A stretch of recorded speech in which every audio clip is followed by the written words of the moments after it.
Good morning, y'all. This morning I'm out here at my tire where I planted the garlic on the other side. It's really pretty this morning. It's nice and cool, and the grasshoppers and the locusts back there are all singing. And so I thought I'd get out here while I can because it looks like it could rain at any time. I have a feeling it might be like this all week. But the other two things I wanted to plant in this tire with the garlic are golden beets, like I had this spring, and some beets called bull's blood. And the bull's blood beets are they got beautiful, well, what you would think of as greens, but they're not green. They're a deep purple color. They're just beautiful. So this is an older package of seeds too. But I thought, seeds stay good for a long time. People have the idea that, oh, those are last year's seeds. I might as well get rid of them because they won't come up. Well, I've planted seeds that are as old as 7 years old before, and they were pea seeds, and they came up with no problem at all. These are from 2015. I was given a whole bag of them by the man who delivers my mail.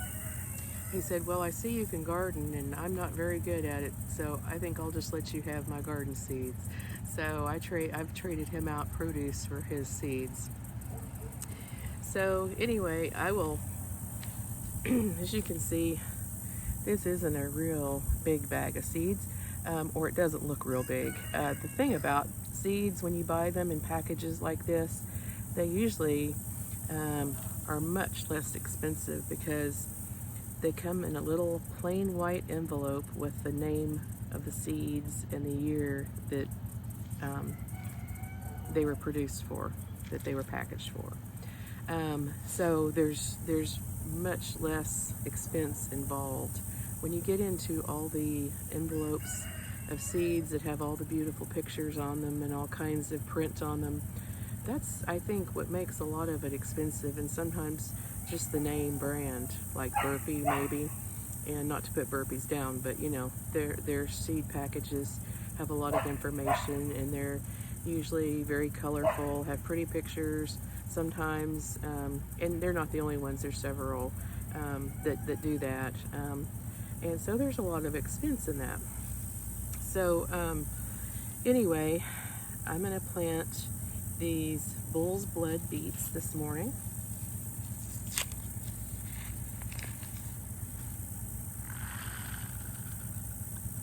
And before I put them in the ground, I'm going to kind of see if I can give you an idea of what they look like. Beet seeds are kind of interesting. They kind of look a little bit quirky and kind of odd shaped. They're really lightweight. So I've already got some little rows made over here. So I'm just going to drop them in. And I'll put them pretty close together just simply because they're older seeds. Want to make sure that they germinate well. And I really don't care about my beets getting huge. Some people like really big beets, and I guess like if you're going to roast beets, you want your beet to be large, like it's a potato or something, I guess. And maybe you might want it larger so that for roasting purposes, I don't know, if you're going to leave it whole. When I make pickled beets, I always like my beets smaller because it's just easier than having to stand there and cut up a bunch of large beets.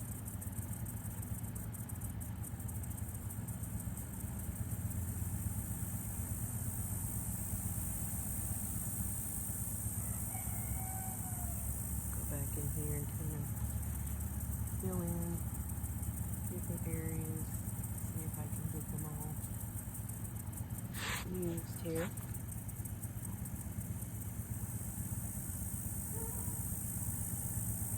Okay. And then on the other side, I'll plant the golden beets, and the golden beets really are beautiful. If you haven't seen the golden beets and you haven't watched all of my videos, I made a video about beets. And I talked about the golden beets and the red beets and different things you can do with beets.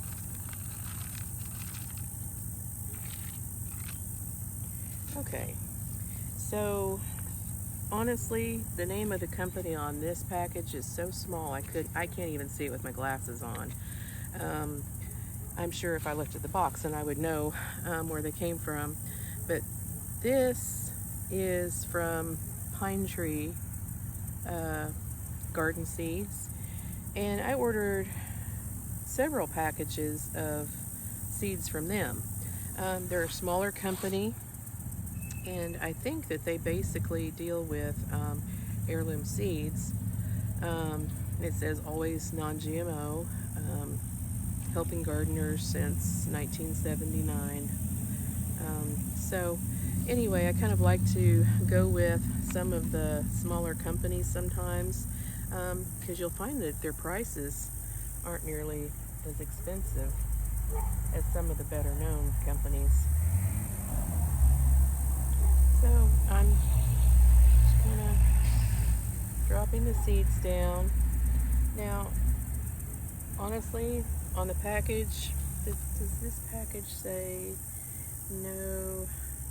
It says, oh yeah, it does. It says to sow 1/2 inch deep, 1 inch apart in early spring when soil temperatures reach 50 degrees. But you can also have a really good fall crop with beets, because here in southwest Oklahoma, we don't get our first frost usually till about mid-October, but there's been a lot of years that we haven't got our first frost until November. And the frost really doesn't hurt the beets. They just keep on growing.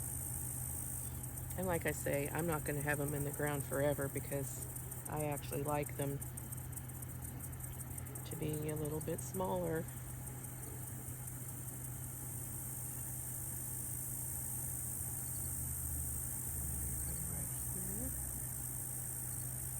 Now, one nice thing about beets is that when you thin out your beets, if you have enough beet greens, well, you can, if you don't have enough to cook them, you can always add them to salad, because they have a very mild flavor, especially the golden beets. I don't know what it is about the golden beets, but they're much milder in flavor than the red beets. And I don't know yet about the bull's blood beets, but I would almost bet that those little seedlings that come up, that you pull up, would be really good in a green salad as well. I'm sure that they have a very mild flavor to them. Okay, so now that I've got my seeds laid out in the rows here, I've got some extra soil over here, and I'm just going to kind of top off. Just instead of trying to put the soil, rake it back over the seeds, since we're dealing with a container here, a large container, but a container, I'll just scatter some dirt on top of the seeds.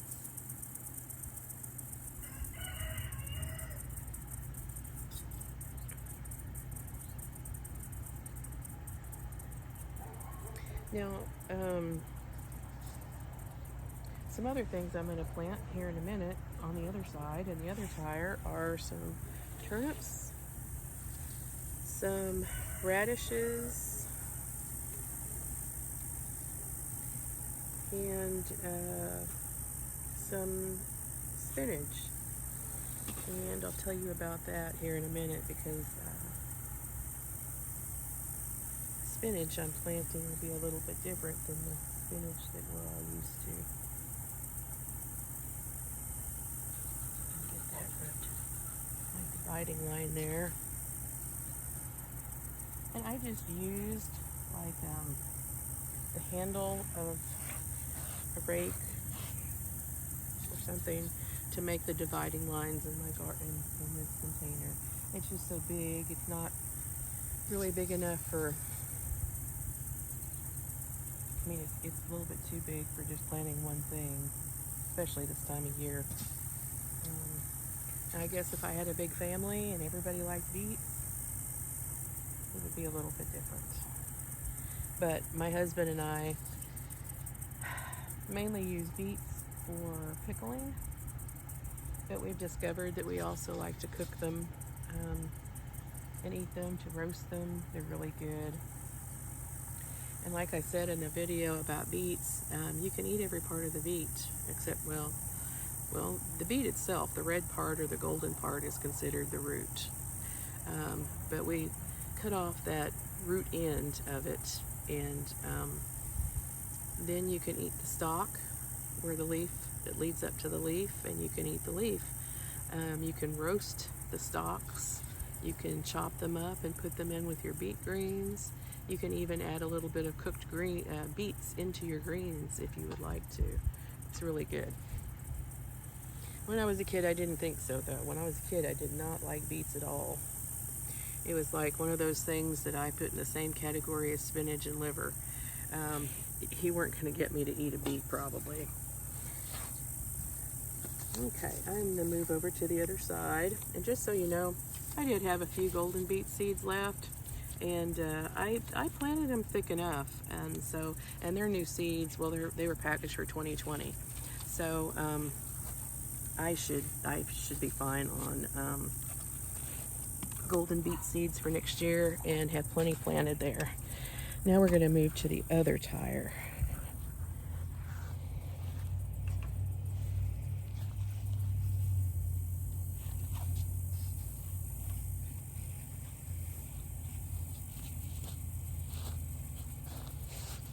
All right, now this tire, I'll help my camera up a little bit for you so you can see it up higher. Well, maybe, I don't know. I'm not too good at this. I was thinking, there it is in the air there. I'm not too good at this.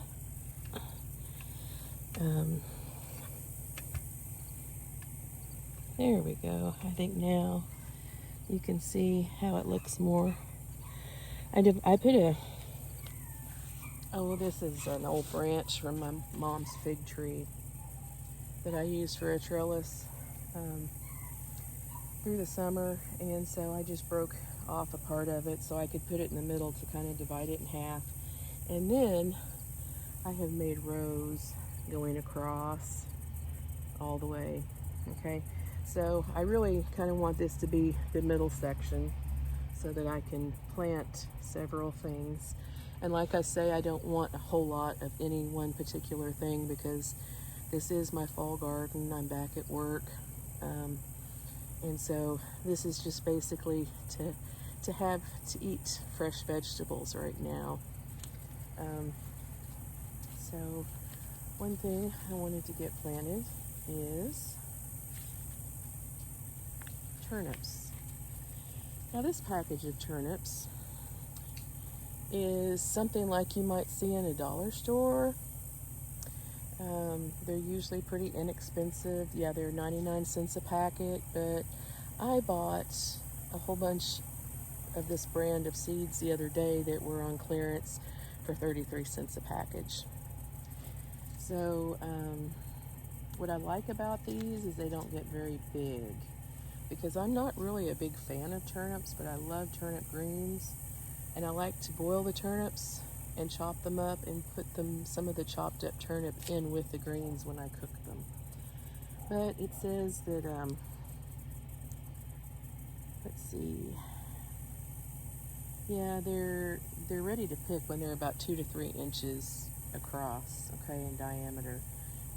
So when I was a really young child and we lived out on the north coast of California, I mean right there on the coast, my mom had a huge garden, and she grew a lot of vegetables like turnips, anything that liked cool weather, and they just grew wonderfully well there.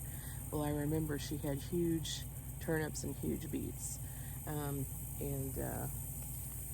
so we always had fresh vegetables there because I don't know if it ever even froze there. This was up in the Fort Bragg area on the coast, and I'm thinking that it probably rarely, I don't know that it ever froze. Now these turnip seeds are really tiny, and I don't know if you can see these or not when I show you my hand. I don't know if you can see those. but they are very tiny. So the nice thing about turnips is you can start thinning them out when they get to be about 4 inches tall, I would say. And then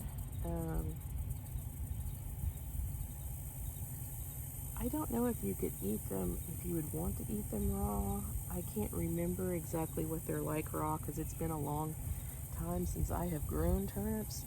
But turnip greens are wonderful. If you had enough, like a lot more than what I'm planting here,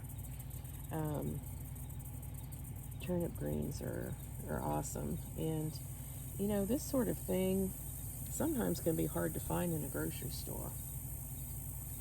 That's all I'm going to plant to that.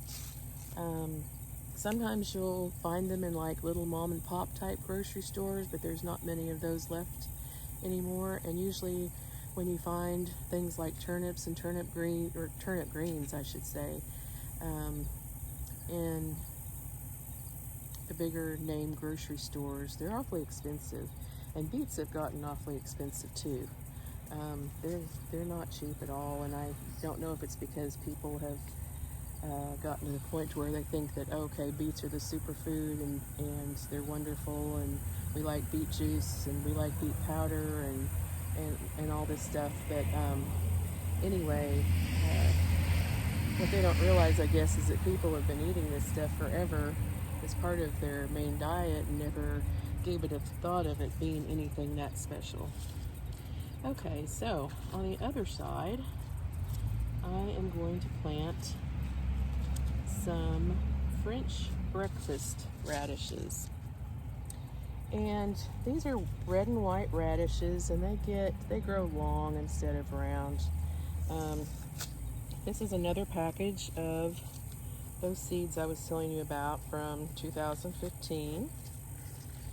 So I'm going to keep this stuff well watered to make sure it comes up without any problem. There's really not that many seeds in there, but that's okay.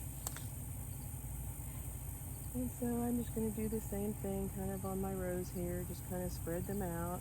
And if anything needs to be thinned out, then I will thin it out.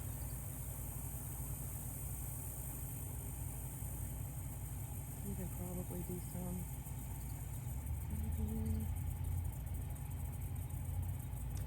I don't really like to eat radishes whole. I've been told that radishes are very good roasted, like you would roast potatoes with like a chicken or a pot roast or something. I've never tried that, and that's something that I might try this year. But usually I like it sliced pretty thin and put in my green salad. So I'm going to go ahead and cover these seeds up.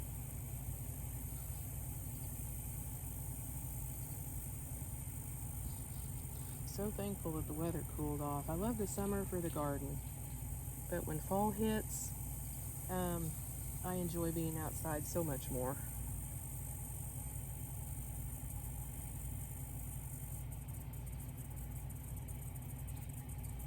And since my my teaching hours for school this year are different, when I said that I wanted to be a virtual teacher, I asked for the evening shift, which makes it really nice because I teach from like 3 to 9. Those are my hours, and if I want to start a little early as far as doing paperwork and all that, I can, but I'm at home during the light part of the day, so I can get outside and work in the yard, and that makes it really nice.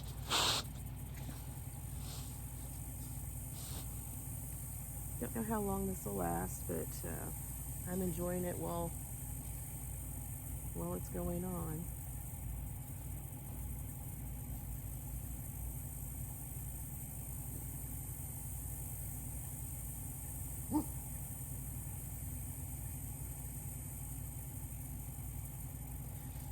Okay, so the other side, I want to plant some spinach and some romaine lettuce. Oh, here's a picture of the, no, I'm sorry, that was something else. looking at the wrong thing. I have to kind of work around this on the other side because my husband brought some poles over so we could put up some arbors for the grape or the blackberry vines. And you may think that sounds kind of strange, but there's 3 kinds of blackberries over there, and all of them grow differently. And I didn't realize how different they were when I planted them. So we've got some that actually like to grow up on trellises, and then we have some that are more like bushes. But they are all doing well, and we had quite a few blackberries this year. Okay, so here are 2 more of those packages of seeds, like I was telling you about. This one is a romaine lettuce that is red. And I don't know if you can see that or not, but and hopefully the seeds will come up without any problem.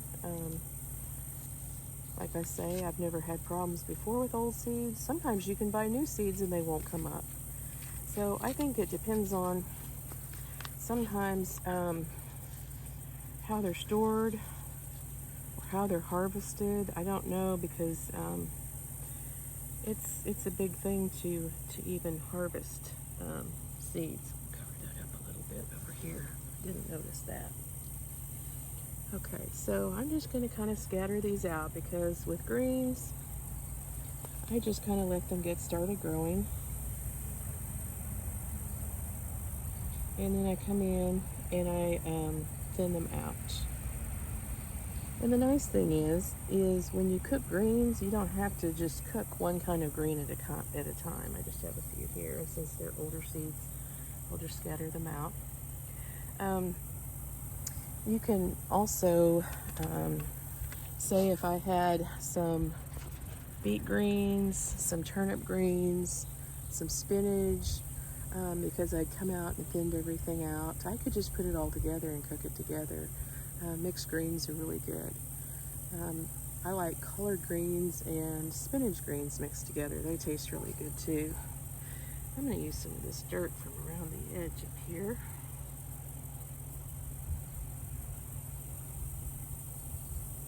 Cover things up. Put quite a bit of dirt in this container, in this tire, to make sure that there is plenty here, because I know as it gets wet it'll kind of compact down some, and there's still, in this compost, there's still a lot of stuff in here that's composting. So I mean, it's breaking down little by little, even though it has been for quite a while, but it still is. So on that side was the romaine lettuce, the red romaine. And I've never tried the red romaine. I've tried some of the reddish colored lettuces before, and some of them I thought were kind of bitter tasting, but hopefully this one won't be that way. Okay, now on the other side here, I have some organic New Zealand spinach. Now, I know nothing about this variety. It's not something I've ever grown, but it was in one of the packages in that box. So I thought, well, I'm going to try it out and see how it is. I looked it up to see if it was hardy for cooler weather first, and it said it was. So even if we get a frost, it probably won't hurt it much. But it did say it was not really, even though it's called a spinach, it's not really, I guess, considered to be spinach. They said it had like a milder flavor than spinach. So why they call it spinach, I don't know. But I'll be doing a video on spinach too. Now, the seeds are really, really interesting, because they are huge. They're lightweight, but they are huge. And so this should be interesting to see. In fact, I might kind of even kind of push them down just a little bit. If I put them in the right place, it would help. Oops. Push them down just a little bit. They're almost kind of thorny, kind of like when you think of a goat head that has thorns. They're almost like a goat head from that standpoint. And I'm planting them close together just in case some don't come up. Go ahead and cover this row, get this stuff out of the way.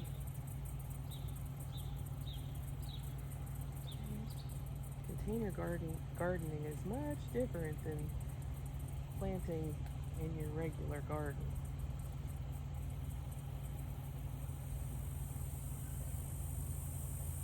But if you were to see, hold up one of these seeds, you can probably see there that it's got kind of like little areas that look kind of thorny on them. And it's interesting to see how different seeds are. Sometimes some of the smallest seeds that you would think wouldn't do so well coming up are some of the best at coming up. There, put one there. Okay. Now I'm just going to put some extra soil just to make sure everything's covered up good.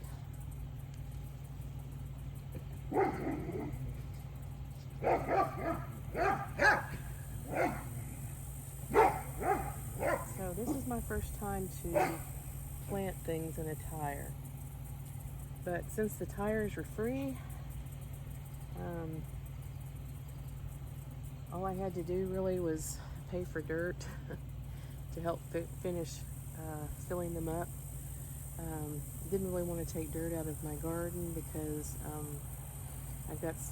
when we got these tires, I already had my whole garden planted, and so we put some limbs off of trees that we had trimmed in the bottom of this, along with some pieces of wood, old wood, logs type wood,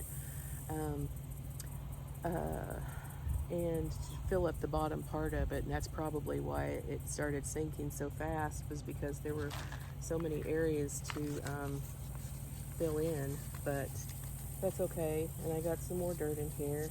It wasn't really super expensive dirt. I got it at Home Depot, and I think it was like $7 a bag. And it was for planting beds, raised beds, that sort of thing. So I think it will do fine. So this is just a good example of how you can plant some vegetables for yourself if you don't have a garden. You can use, in the front of my yard I have like this little square metal container that stands up about so high, and it's an old wash pan. And I asked my cousin if I could have it because he just had it thrown out in a pile of junk out by the alley. And he said, sure. He said, but there's holes in it. And I said, well, I don't care. I'm not going to use it to carry water in. I'm going to put dirt in it and plant some flowers or something. So he's like, oh yeah, I'd be glad to get rid of it. So, even keep your eyes open for things like that, because once you have things planted in them and maybe they drape over the sides, you're not even going to tell what that container originally looked like anyway. I also have that big old bathtub that's no telling how old, that my friend gave me. My chives are doing well in there, and my lavender's doing well. I put some good soil in there that drains well, and fertilize it every so often. Just come up with flower pots, just anything cheap. Sometimes, you can just ask people when you see something in their yard that's not being used, do you want that? Because a lot of times people are happy to give it to you and get it out of their way. So anyway, and if you're by yourself or there's just a couple of you, the amount of vegetables I planted in these tires will be just perfect for about a month or so down the road, when we just want a little bit of fresh vegetables. Because here where we live, there's one little grocery store, but they don't get that many fresh vegetables in. They don't want things to go to waste, because they say so many people don't even know what a lot of the vegetables are anymore. I was absolutely amazed when they told me that People don't know what eggplant is. They don't know what a lot of vegetables are. And I was like, really? How could you not know what that stuff is? And they said, well, they don't eat it. And it's possible their parents didn't eat it. So, you know, it's good because of where we live that we do grow our own vegetables. But you can do this anywhere. So if you live in a little apartment in the city, you can have yourself little containers out on your front porch or on your balcony or your deck or whatever you might have, where you have a tomato plant and a pepper plant, or maybe some kind of herb that you like, that you might use a lot of, like basil. You know, so don't think just because you don't live somewhere where you have a yard that you can't have some plants to produce you with some vegetables and some herbs, that sort of thing. So I hope this helps, and I will be doing a video on seeds as far as, you know, different places you can purchase them, because we all hear about Burpee seeds and a lot of the bigger companies, and nothing against any of them, because I buy seeds from Burpees all the time. There's certain things that I really like from Burpees that I can't get anywhere else. But there's also like a lot of mom and pop seed stores that sell just like on the internet, and their seeds are not expensive at all because they don't use a lot of expensive packaging. So it's just, I'll do a video on that. I'm going to do a video on turnips. I'll do one on spinach. I'll do one on radishes. I have lots of things in my mind for things to do, so don't give up on me if you don't see me on here just all the time, because if I have so much work to do for school that I need to devote my full day to working on paperwork, grading papers, whatever needs to be done, then I do it. I'm not out here every day. And sometimes, you know, the weather may not be so great either. So just keep that in mind, and hopefully I can get around to starting some cooking videos here pretty soon too.